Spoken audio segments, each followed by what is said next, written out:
Hello everyone, this is Denise Love, and today I got a lot of fun stuff to show you on our little art haul. I got my monthly SketchBox, so I also got a few other little goodies during the month that I wanted to share with you. So I thought we would just jump right in. And one of the things I want to show you before I get started too far, well, no, I'll wait. Let's just wait because I'm going to get to something that goes with it in a moment. So let's just open our SketchBox and let's see what we got this month. Oh, I feel like I get a little present every month. I love when somebody else curates my art supplies for me. So let's see what came. High tones, jacquard high tones. We got green and purple, and then we got aqua drop, magenta, schminky. Maybe this is like liquid watercolors. Let's see what else we got. Oh, jacquard bleed proof white. I like bleed proof white stuff. Oh, look at here. This is my favorite, one of my favorite paint brushes. Winsor Newton Bamboo number 4 brush, and you can see mine's pretty well used, so that's gonna be fantastic. I was actually thinking just recently I needed to get one of these, a new one. We got a brown and green Staedtler pencils. Okay, and we got a black Sarasa fine liner. Oh, fun little sticker. And then, okay, so let's get rid of the box. We've got a Bind Thing, I'm sure I said that wrong, watercolor paper, 140 pound, cold press. And doesn't look like it's cotton. So let's see, what do we get? Schminky Aqua Drop. This is a pigment-based liquid watercolor, transparent, light fast, incredible for painting, urban sketching, and calligraphy. And then these jacquard high tones are liquid watercolor set. This is violet and leaf green. Concentrated dye-based watercolors are formulated for maximum color brilliance, transparency, and reactive like traditional watercolors. Oh, cool. And then triangular colored pencils by Staedtler, used to sketch your ideas on top of the watercolor for a textural effect. Bleed proof white, ideal for highlights. You can also mix this opaque white with liquid watercolors in this box to create a variety of tints. So that's cool. The Zebra Sarasa Black. Use this waterproof fine liner to create distinctive line art. So I like that it's waterproof. Good deal. Bamboo brush, and then this paper. This heavyweight paper is perfect for watercolor and various mixed media. All right, so yay. Okay, I'd call that a win. That's a good set. So we will play with that in a moment. Good deal. I don't play with the liquid watercolors as much. I have some, but I just don't play with them as much. So another thing that I have here is one of the grab bags, and the reason I'm going to go ahead and show you what's in the gold grab bag that I bought. They put out periodically these grab bags on the SketchBox site, and they are like crazy good pricing. I think this one had like $75 or $80 worth of stuff, and I spent $24. And even though I have everything under the sun that SketchBox has in their shop site, because I've been getting the SketchBox for so long, there's lots of things that I definitely would love to have duplicates of. And when you have such a crazy good price that they're marking the grab bags to, it's totally worth it. So I just thought I'd share a grab bag, and then every once in a while you can just kind of keep up on their Facebook page, or kind of haunt their little website and see if they pop up any new grab bags. And they're different. Like this was a gold grab bag, so they used a gold bag. They also do like a graphite grab bag sometimes, and a watercolor grab bag, and I've gotten a marker grab bag, and I mean just all kinds of little themes that they do there. Okay, so this one had the Magnani 1404 watercolor 100% cotton round paper, and I like that because it's just a fun shape, and that's a nice paper. It also had a black pad of watercolor paper, which I like that for using with the metallics and the gold and the stuff like that. So this is the Van Gogh 10 sheets I'm assuming it's 140 pounds, 130 pounds. There we go. It's so tiny. This one also came with an art crayon. It came with a calligraphy silver pen. Came with a white Prismacolor pencil. Came with a paintbrush. This one is the 1/8 inch original gold King's Art brush dagger. I like dagger brushes, and I don't have one that's this small, so that was a good brush to get. And then it also has a gold jelly roll pen. And then it came with the glimmer inks, which I like the glimmer inks. These sit right up here on my desk. I've got the gold, and so now I have another gold, but the glimmer ink in the gold is super fun. This one also had some metallic powders in it. So this one is a antique silver. Oh, here we go. Pearlex. So it's got a silver powder. Also came with a metallic Kuretake blue, which just is the number 762, but I like that color. Also came with a Fine-Tex metallic, which I love the Fine-Tex watercolors, so that one is fantastic. It also came with an aqua ink, which is a watercolor ink in copper. Look how good that bag was for $24.95 or whatever it is. It was crazy good price for a random collection of goodies that they put in their grab bags. So definitely be on the lookout for the grab bags. You can go to their Shop Sketch site and, you know, type grab bag in the search bar, and they'll pop up if there's any that have come up. So I also this month purchased some oil sticks. These are iridescent oil sticks, and I just thought they'd be fun to play with. This is probably better. I mean, you can use it like oil pastels. Usually the oil sticks are used in oil painting and oil and cold wax painting, but these are 3 little iridescent ones, and so I'm going to use them like I use oil pastels, and then I will finish these with, you know, a Sennelier oil pastel fixative if I do that, so that they will harden up nicely. Oil sticks generally do eventually dry because usually it's got like a hard coating on the outside of this that you have to peel off, and then you get to the soft underside. And so on your art, it usually dries to that hard coating. Whereas oil sticks, they have some kind of oil in them that doesn't really ever seem to dry. And that's why you use that fixative on it, so that it then kind of dries it out and makes it a little less likely to smudge if you touched it. So these are used for fine art painting, acoustics, fabric art, stenciling, upcycling, crafting, faux finish, used on wood, metal, canvas, fabric, glass, ceramics, everything.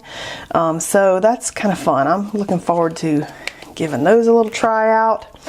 I also saw randomly an artist on YouTube making a very interesting color palette kind of share with some new supplies, and I thought, oh, how fun is that?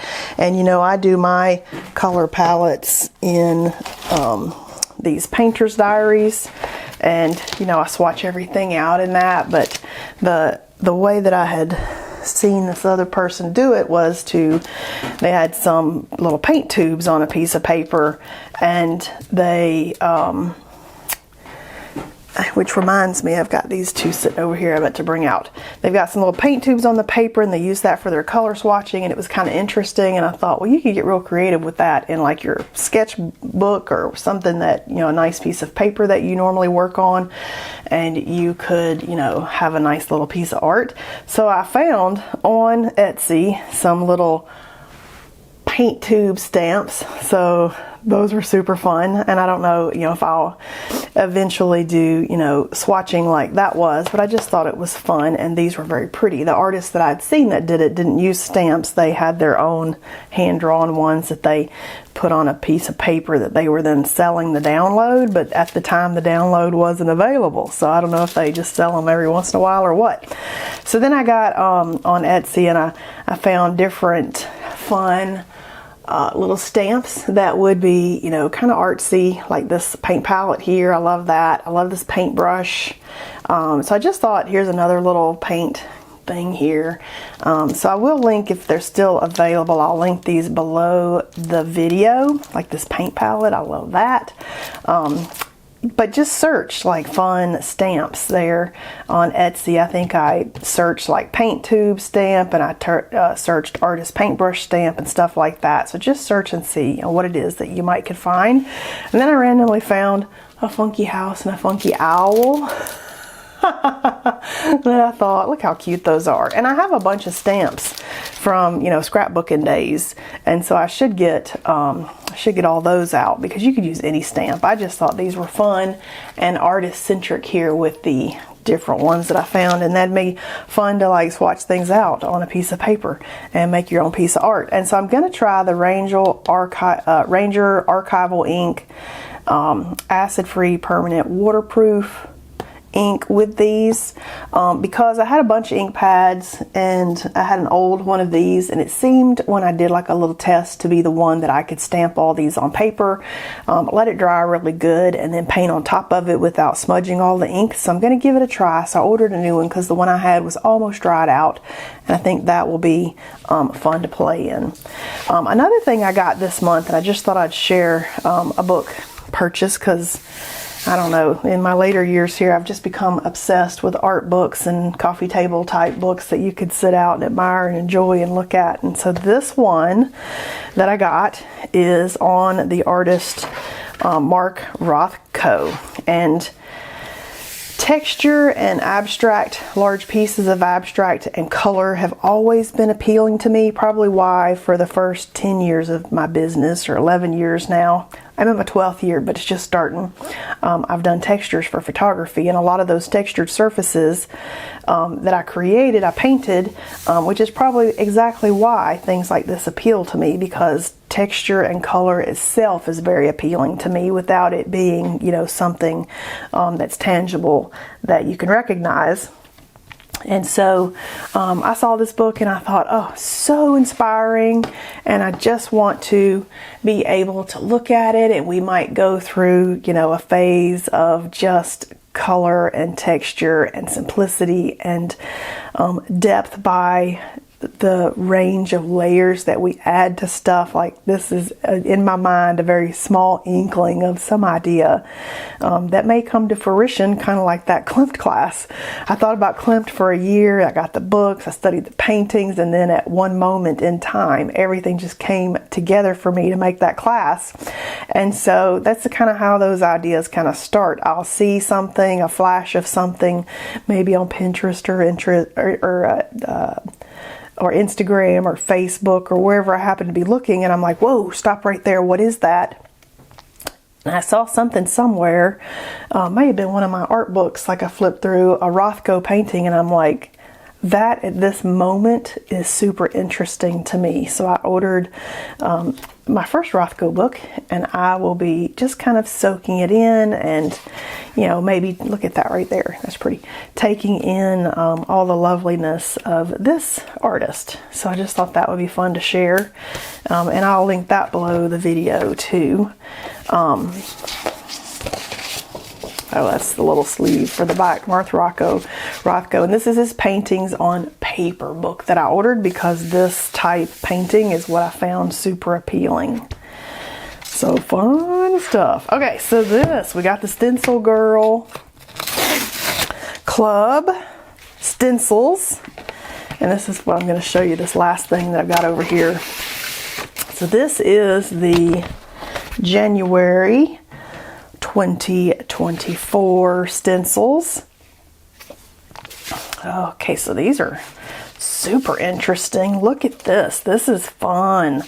Okay, so what I really love is, usually I like my stencils to be scratchy and organic-y and not perfect.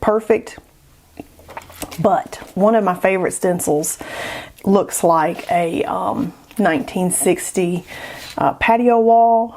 And just looking at these, this kind of reminds me of that same kind of 1960s kind of geometric patio block on those patio walls that you saw at your grandma's house. So I'm actually kind of excited about these two. And then look at this one. Super fun. Okay, so I'm feeling that. These are very interesting, and I can see these being great big swaths of color in some type of abstract piece.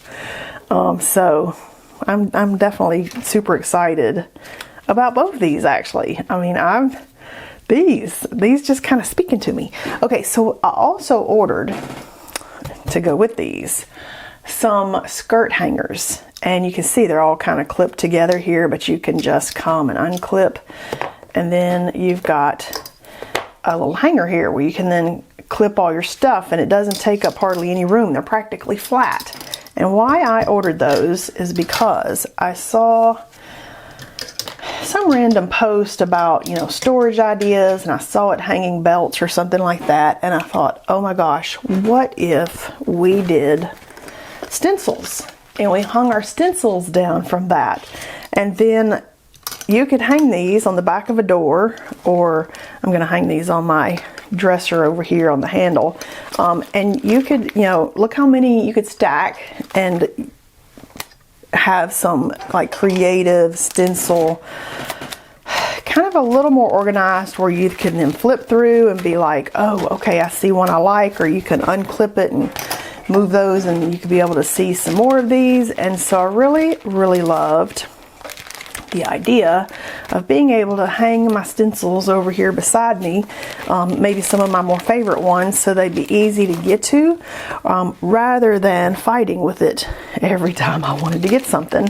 And then also, because these Stencil Girl stencils are bigger than 8.5 by 11, they're more like 9-ish by 12-ish, so the little clear sleeves that fit into a notebook, they're just too big for that. So I also found clear music sleeve holders. So these are meant to hold music, like if you're singing in a chorus or a church choir or something like that. Those music pages are a little bigger than that 8.5 by 11 that you can usually get, and these are that slightly larger size, and look how amazing they fit your large stencils in them. And some of these stencils are kind of delicate, and so I'm like, oh, that is perfect for that. So I'll link those below too if that appealed to you. And then I just kind of put this little piece in front of those, and now I can hook these and hang them over here beside me so that they're easier to get to when I'm making art, rather than putting them in the bin on the floor beside me. So I just thought, what a good idea to store stuff. So I hope you like that idea. And now I think I've got all the goodies I meant to show you today. So I'm going to get out some paper, and we'll do some little piece of art here. So I'll be right back. Real quick, I found the little package of sheet music sleeves. So these are probably polypropylene sheet music sleeves by BCW. And I bought the 100 sleeves because I'll probably end up needing them, being in the stencil club, and just because I randomly have so many stencils already. So I just thought that was such a good thing for those storing them. So that's the ones I bought, and I'll link that below for you. Alright, so I've just kind of spread some stuff out and got some stuff ready.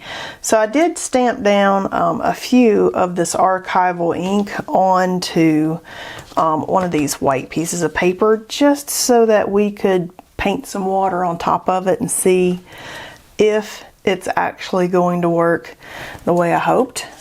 And so I'm gonna let's just grab the little dagger paintbrush that came with this and see. I've put a little bit of water here to activate our metallic blue, and you know, I'm just kind of gonna see, can I paint this? Well, yes I can. Look at that, totally painted on top and did not smear. That was my goal, because I want to be able to maybe have a fun color swatchy thing and it be more creative than, you know, just the plain dots and circles. Look at that. Totally let me paint that, and I just let this sit for a moment. I stamped all those out. I opened up the two little paper pads, I added water to the watercolor thing, and then I turned on the camera. So that did not take hardly any time at all to dry.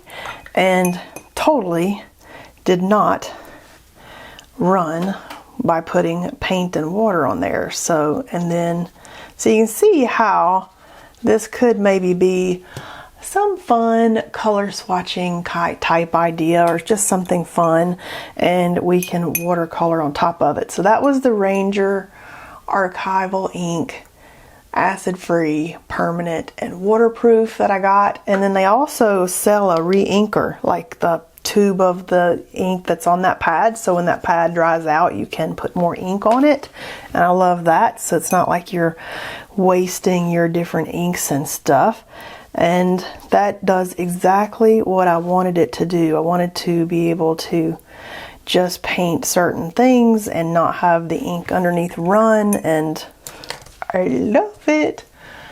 Super fun. So you can see how you could do some fun art projects there with little art focused pieces, and of course different colors. I just happen to have this one sitting over here.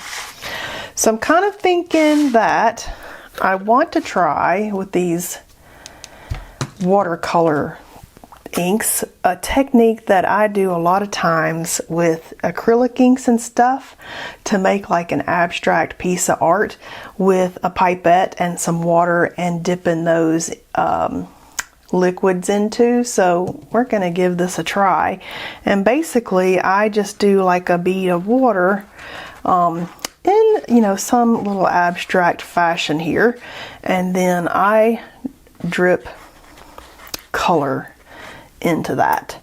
And so we're going to let the color kind of move and run and do its thing, hopefully. Totally! That's exactly what I wanted! And I just kind of felt like maybe this was the way to go today. And we could use our little paintbrush if we needed to kind of help that color move along. I don't want it to necessarily just sit where I got it. There we go. Yeah, I like having this little fine detail dagger. That's nice.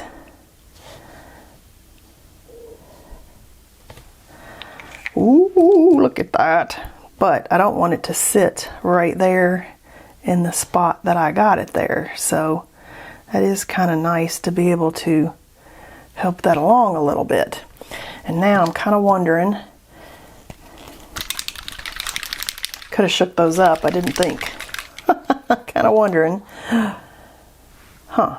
Okay, so this, oh yeah, it is. I'm about to say, I'm like, is this not a dropper? Ooh, look at that. Oh, look at that. Okay, so this is not normally the colors that I might put together, but look what it's doing. I love that. Oh my goodness. Oh, we got another color. Ooh, we got another color here. Oh, this is the bronze. I'm almost thinking like bronze. I could use that as something on top, but I could also use it as on my brush, and we'll just see. Is it gonna let me? Okay, probably not. Here's what we're gonna do, because I'm gonna get a clean pipette. Oh, well, that one was clean. I'm gonna put a little bit of this ink in my pipette and drop that in there and just see, and then we can come back and do some mark making. I don't think that really is going to show up nearly like I'm hoping, but we can come back and we can mark make with that. So now I'm going to have to set this to the side and let it dry and try not to stick my hand in it. So we're going to set it to the side here. And then I'm kind of interested in the metallics, and so let's just see what those do here on our paper. And I'm going to use a bamboo brush, which I know we just got a new one, but I'm going to save that one and use the bamboo brush that I've got, since I love having the new one. And then we're going to see if we can make maybe like one of my fun atmospheric kind of like a landscape, kind of atmospheric looking, like landscapey, and just see like how are these going to show up in that style that I like to create where we do that. Ooh, that's pretty too. Look at that. Whoa! Alright, so those are pretty. We could use our gold, because I have gold up here already open. I think I'm going to use my open one. And these you shake up too, and these are water-based, so I'm thinking these kind of dry out more than I think they should, but I think you could add water to it because they're water-based. And so I'm kind of thinking that we could, you know, we wouldn't have to live with it once it was dry. We wouldn't have to throw it away. Ooh, look at that. Look at that. Super fun. Alright, so cool. So I'm going to let that one dry also. So we're going to let these dry and I'll be back. Alright, look how cool these turned out. I had to actually walk away from this and let it dry. So I just decided I'd just let that dry overnight. But you can see where I have added each of the colors in there, and then that little bit of copper. Look how cool that copper is on there. Super cool. And then this one, you can definitely tell different metallics that I've used there. So I like the variations there on the metallics. So that was really cool. And so let's just do like a little bit of mark making and see what we've got. So this silver pen is, I'm just going to get out a piece of little palette paper and get it started. There we go. And then we could do some mark making. I kind of want to see what it looks like with this other stuff that I've got going in here. And I could come back and maybe do a shape of some kind of pattern, like in a shape. I'm kind of thinking that would be cool.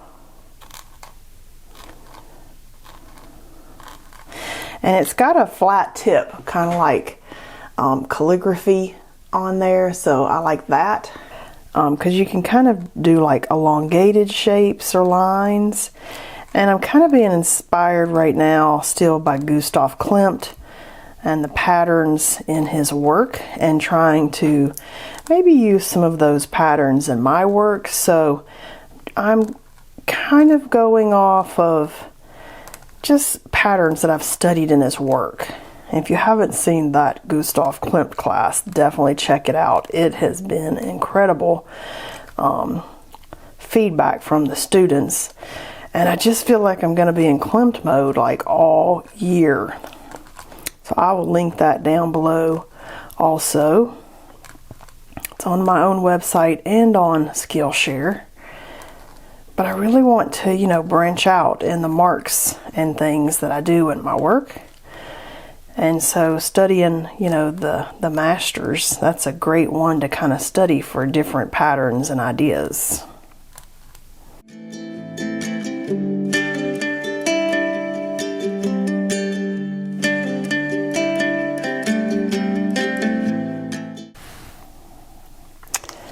So I love that. Look how pretty and shiny that color is. That's super cool. And I kind of want to do a few more out here so that's not out there by itself. Maybe some dots or marks or dashes, or just something that kind of pulls that brightness in, so it doesn't look like there's a random thing out there by itself that didn't quite go. Oh yeah, super cool. Now we've got that same amount of vividness in more than one place. Alright, that's super cool. I almost feel like I need a little bit of that pattern somewhere else, because it is kind of like out there by itself a little bit. So maybe I'll do like a partial circle up here, kind of smaller. Oh yeah, that's super cool. Okay, I'm loving that. I'm gonna kind of go over here to the other one for a moment. And I almost want to see with this copper watercolor if that works with our dip pen or not. I haven't played with my dip pen in a little bit. And I'm just kind of wondering is this liquidy enough to work with the dip pen? Oh yes, yes it is. Oh yes, yes, yes it is.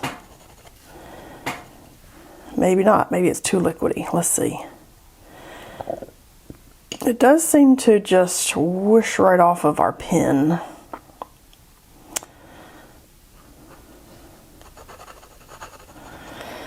But I want there to be like a little bit of writing. Okay, yeah. I did get that to work pretty good. Haha, So I just had to get a little further up to make sure I had enough kind of in the pen. And then that worked great. And I'm just going to put maybe some dots of copper around. It is a little more watery than my regular inks, I think. It is very watery, but kind of interesting to experiment and see that, you know, watercolor inks are a possibility with your dip pens. Cool. Okay, that was a fun little experiment. So you could definitely try your dip pens with your watercolor inks just to see.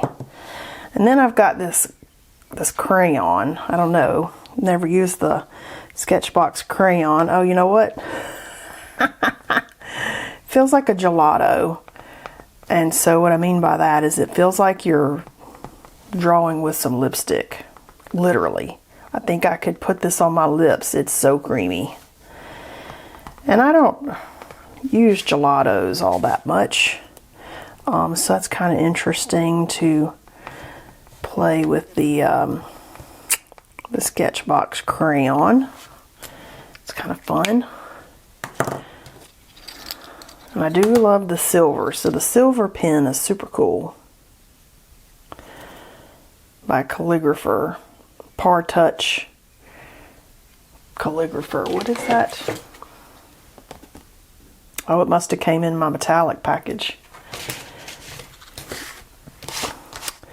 So these are super fun today. This was fun to play. Might test out our little black pen here and just see what we kind of think of it. I could do some dots. I could do some more writing. Just kind of test it out and see. It's a super fine point. Oh yeah, super fine point. I like that a lot. That's going to be really good for some fine writing, maybe some lines, definitely some super fine dots. And I love that it's permanent, so I'm going to enjoy that one. Alright, so I've kind of played around with everybody today. Kind of have a little different looks here on the black versus the white paper, so that was super fun to experiment with the metallics. I do think the metallics are, I even have this jelly roll. Let's try that real quick. Oh yeah, oh, I do like the gold jelly roll pen. Oh yeah, glad I tied that out. I didn't want to forget it. That might be fun to experiment on our other pieces too, just to see, like, compared to, it is pretty shiny. So that's a nice option there for gold, is a jelly roll pen. Metallic. Yeah, that's a fun metallic. Kind of wondering, like, is it as shiny as my mica pen? Let's just see, like, how shiny is this?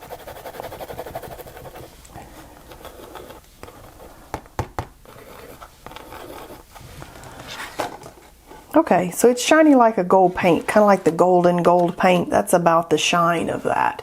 So that was kind of interesting to test that out and see the shine. So I would say that's closest to my golden gold paints and not the mica paint. So that was super fun. Hope you had fun exploring the box today and some of the other little goodies that I got, that I showed you. And if you want to do some of these super fun color palettes with the stamps, definitely give that a try out with that Ranger archival ink, because that was fantastic under that color. So I will see you next time.